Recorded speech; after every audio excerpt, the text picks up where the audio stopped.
Bienvenue chez Fortinet News. D'abord, quelques actualités. Le métavers, de nouveaux mondes à découvrir et à attaquer.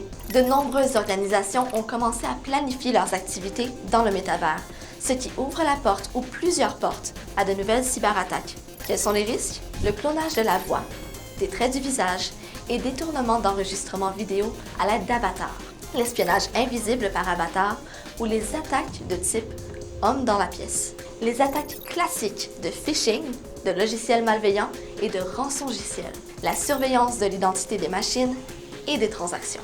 Dans ces nouveaux mondes virtuels, il est également important d'être vigilant et d'appliquer les meilleures pratiques en matière de sécurité numérique. Les joueurs sont également visés. Une nouvelle campagne de logiciels malveillants continue de se propager. Chrome Loader est distribué par l'intermédiaire de fichiers de disques durs virtuels, VHD, présentés comme des hacks ou des cracks pour les jeux Nintendo et Steam.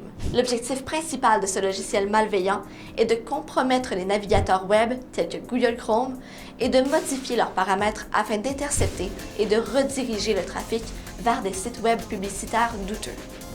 Si vous prêtez votre ordinateur portable de travail à vos enfants pour qu'ils jouent, soyez prudents. Accueillons l'Atlas de la cybercriminalité. L'Atlas de la cybercriminalité a été lancé par le Centre pour la cybersécurité du Forum économique mondial.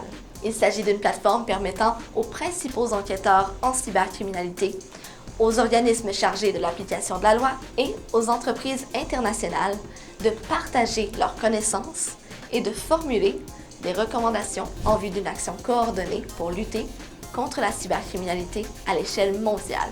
Il est soutenu par des entreprises internationales de premier plan, telles que Banco Santander, Fortinet, Microsoft et PayPal.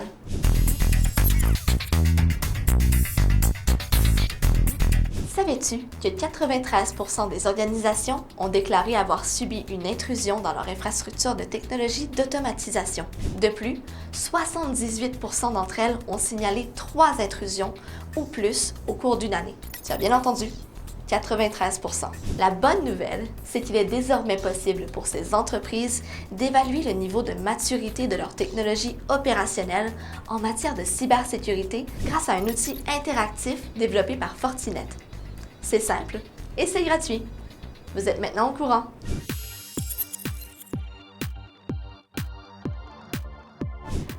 César Eduardo nous demande: comment est-il possible qu'une entreprise se fasse voler des milliers de courriels critiques? Il y a de nombreuses façons de procéder, et cela est principalement dû à un manque d'outils de protection des courriels, mais aussi à l'erreur humaine ou à la négligence.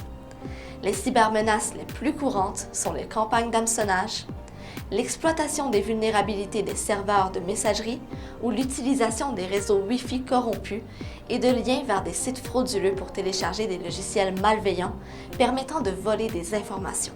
Constantine M demande: comment mettre en œuvre une stratégie de contrôle de la sécurité face à une surface d'attaque diversifiée? L'essentiel est d'avoir une approche intégrée de la cybersécurité qui couvre l'ensemble de la surface numérique et qui soit simple à surveiller et à gérer. Il existe de bonnes pratiques ou des cadres qui peuvent nous guider dans cette démarche, comme le NIST, ISO 27001, Cyber Kill Chain ou MITRE-ATT&CK. Il est également important d'effectuer une analyse des risques afin d'établir une stratégie basée sur ces risques et de minimiser l'impact des cybermenaces. Nous arrivons à la fin de la 2e édition de Fortinet News 2023. N'oubliez pas de partager et de laisser vos commentaires ou questions sur nos réseaux sociaux. Rendez-vous dans la prochaine vidéo. C'était Océane Trudel-Poulin et on se voit la prochaine fois.